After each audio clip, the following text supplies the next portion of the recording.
आप देख रहे हैं Aurangabad breaking today news. Please subscribe my channel, like, share and comment.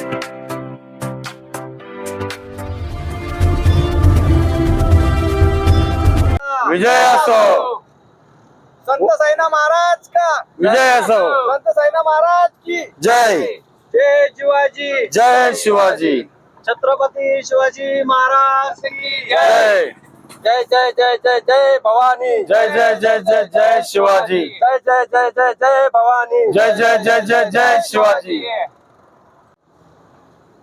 आमची मागणी अशी आहे, वंचित ओबीसी समाजातील जे छोटे छोटे घटक आहेत, जे सुतार, कुंभार, न्हावी, लोहार, धोबी या जाती ज्या ओबीसी मध्ये असून ओबीसीत नसल्यासारख्या आहेत आणि यांचं जे आरक्षण आहे, वंचित ओबीसी जे आरक्षण आहे हे बलाढ्यच ओबीसी घेत आहेत।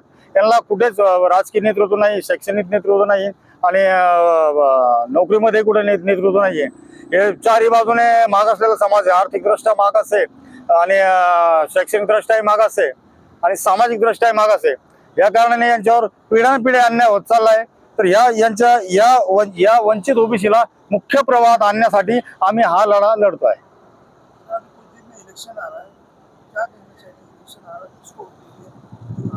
नहीं, वोट का वगैरह हमारा कोई संबंध नहीं। हमारा स्पष्ट जो मांग है, हमारी जो ओबीसी समिती जी आहे, आमचे अशोक भाऊ नाईक बसलेत उपोषणासाठी, त्या मागण्या अशा आहेत की ओबीसी समाजामधल्या ज्या 2-3 बल्लाढ्य जाती आहेत, त्या जाती वर्षानुवर्ष गेले अनेक वर्ष आरक्षण खात आहेत आणि ते मोठे झालेले, गैरलठ्ठ झालेले, कोणी मंत्री झालं, कोणी खासदार झालं, कोणी आमदार झालं। यांचा संघर्ष यासाठी आहे की सगळ्या यांचे तरुण युवक आहेत, त्यांना नोकऱ्या नाहीत, त्यांना शिक्षणामध्ये काही सवलती मिळत नाही।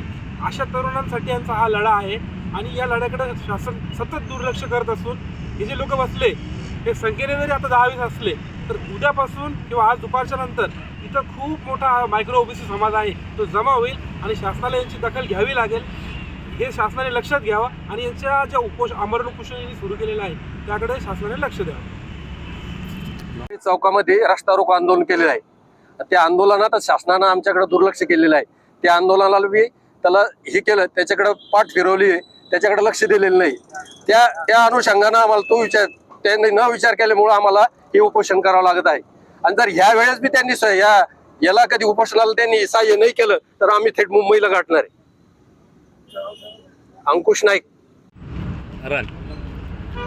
महाराष्ट्रामध्ये पिढ्यानपिढ्या मायक्रो ओबीसीवर अन्याय झालेला आहे आणि मायक्रो ओबीसी आरक्षण हे जे मोठे ओबीसी आहे, माळी समाज असेल, धनगर समाज असेल, यांनीच या मायक्रो ओबीसीचं आरक्षण खाल्लेलं आहे आणि या मोठ्या ओबीसीमुळे जो वंचित मायक्रो ओबीसी हा वंचित राहिलेला आहे। मुख्य प्रवाहाच्या प्रवाहामध्ये आलाच नाही आणि सगळं यांचं आरक्षण खाण्याचं काम या मोठ्या ओबीसीने केलं आहे आणि पिढ्यानपिढ्या आजही ते त्या घटकापासून ते वंचित आहे। मग ते नोकरीपासून वंचित आहे, शिक्षणापासून वंचित आहे, धंद्यामध्ये, व्यवसायामध्ये त्यांच्या आता त्याच्यामध्ये सुद्धा त्या वंचित होण्याचं काम तिथल्या व्यवस्थेने केलेलं आहे। तर माझं शासनाला असंच म्हणणं आहे, आमचे मित्र अशोक नाईक यांनी जो हा लढा उभा केलेला आहे, या लढ्याला भारतीय क्रांतीचा मी आज पाठिंबा दर्शवतो आणि येणाऱ्या काळामध्ये अशोक नाईकने जिथं या मायक्रो ओबीसीसाठी आंदोलन पुकारलं